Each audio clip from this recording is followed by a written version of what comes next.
యువత కదిలింది. యువత కదిలింది ఎందుకో తెలుసా? విఆర్ గూడెం గ్రామం పొందూరు మండలం నుంచి ఒక 10-15 మంది యువతందరూ కూడా ఈరోజు శ్రీకాకుళం జిల్లా కలెక్టర్ గారిని కలవడానికి వచ్చారు. కారణం ఏంటంటే వాళ్ళ ఊర్లో విపరీతమైన కిడ్నీ సమస్య ఉంది.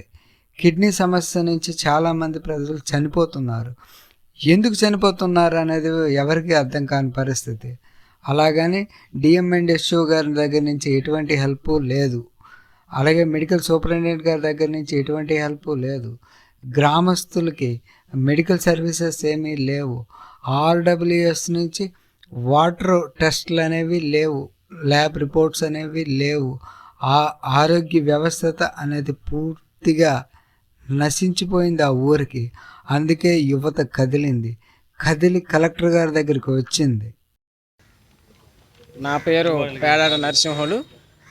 నేను కూడా పొందూరు మండలం విఆర్గూడెం గ్రామం నుండి వచ్చాను. నాతో పాటు మరికొంతమంది మా తోటి విద్యార్థులు అలాగే యువకులు కూడా మా ఊర్లో కిడ్నీ వ్యాధి అనేది చాలా విస్తృతంగా విజృంభిస్తుంది.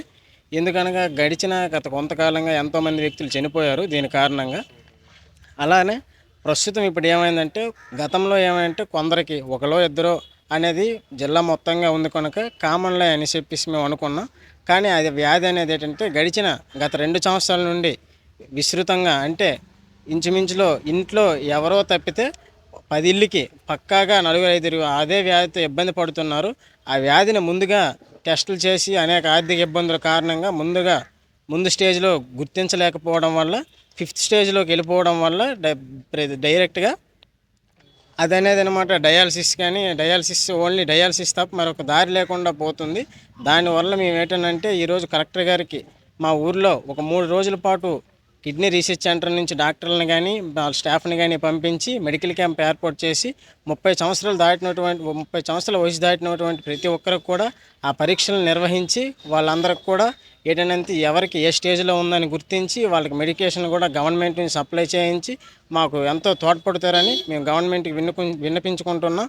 మరి దీనిపైన మాకు ఎంతోగానో సహకరించి మీరు సహకరించి మాకు ఏదైనా సహాయం చేస్తారని మా ఊరు నుండి వచ్చి మా యువకులమంతా కూడా కోరుకుంటున్నాం. విఆర్ గూడెం ఈ గ్రామంలో ప్రజలు 2000 నుంచి 3000 వరకు ఉంటారు. ఇక్కడ మెడికల్ వ్యవస్థ అనేది కరెక్ట్గా లేదు. గ్రామంలో ఇప్పటికొచ్చి మెడికల్ క్యాంపులు అనేవి కూడా జరగటం లేదు. శ్రీకాకుళం మొత్తం కిడ్నీ బాధితులు అనగానే ఉద్దానం పేరే గుర్తొస్తుంది. కానీ మన పొందూరు మండలంలో విఆర్ గూడెంలో చాలామంది ప్రజల్లో 4 2 కిడ్నీ వ్యాధి ఉన్నట్లు ప్రజలందరూ అనుమానిస్తున్నారు. ఇప్పటికీ దాదాపు 15 నుంచి 25 మంది కిడ్నీ బాధితులు చనిపోయినారు. ఇక్కడ కానీ కరెక్ట్గా మెడికల్ క్యాంపులు పెట్టి ఎంతమందికి సమస్య ఉంది అని టెస్టులు చేసినట్లయితే చాలా ఎక్కువగానే ఈ వ్యాధి ఊరంతా ప్రబలింది అనేది మనం చూడొచ్చు. మా పిఆర్టీవీ తరపున, ఈ గ్రామస్తుల తరపున ఈ ప్రజలకు మెడికల్ క్యాంపులు పెట్టి వాళ్ళ ఆరోగ్యాన్ని బాగు చేయాలని మా పిఆర్టీవీ తరపున ప్రభుత్వాన్ని మేము కోరుతున్నాం. నా పేరు రాజేష్ అండి. పొందూరు మండలం విఆర్గూడెం గ్రామం నుంచి అయితే వచ్చాను.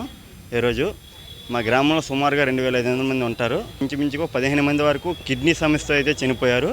ఎప్పటికి కూడా గ్రామంలో తెలియదు. కొందరు కిడ్నీ సమస్య చనిపోయారు, కానీ ఇలా ఇవ్వాలి కలెక్టర్ గారికి లేకపోతే ఇంకోరికి ఇవ్వాలనే ఒక ఇది లేదు.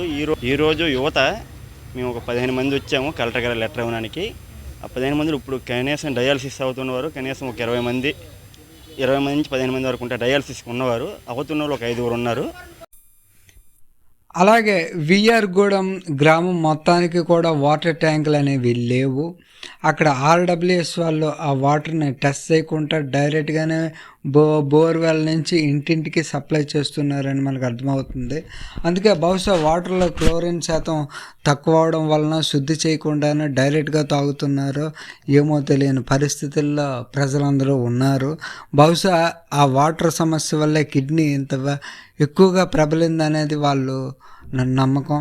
అలాగనే వాటర్ టెస్ట్ కూడా చేసి ప్రజల ప్రాణాలను కాపాడాలని వాళ్ళందరూ కూడా వేడుకుంటున్నారు.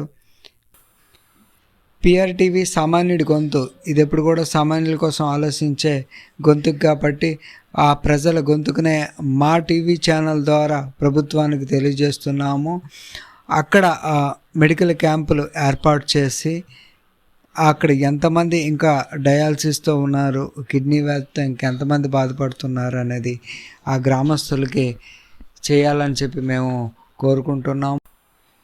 అలాగే ఏ ఊర్లోనైనా ఏ సమస్య ఉన్నా పిఆర్టీవీ సామాన్యుడి గొంతు ఛానల్కి తీసుకొచ్చినట్లయితే మేము ప్రభుత్వం దృష్టికి తీసుకువెళ్తాము. అలాగే ప్రజల కోసం ఎప్పుడూ నిరంతరం పనిచేసే ఈ పిఆర్టీవీ సామాన్యుడి గొంతు ఛానల్ని సబ్స్క్రైబ్ చేసుకొని కామెంట్ చేసుకొని ఏ సమస్య ఉన్నా సరే పిఆర్టీవీ సామాన్యుడి గొంతు ప్రజల తరపు ఎప్పుడు నిరంతరం ఉంటుందని తెలియజేస్తున్నాం.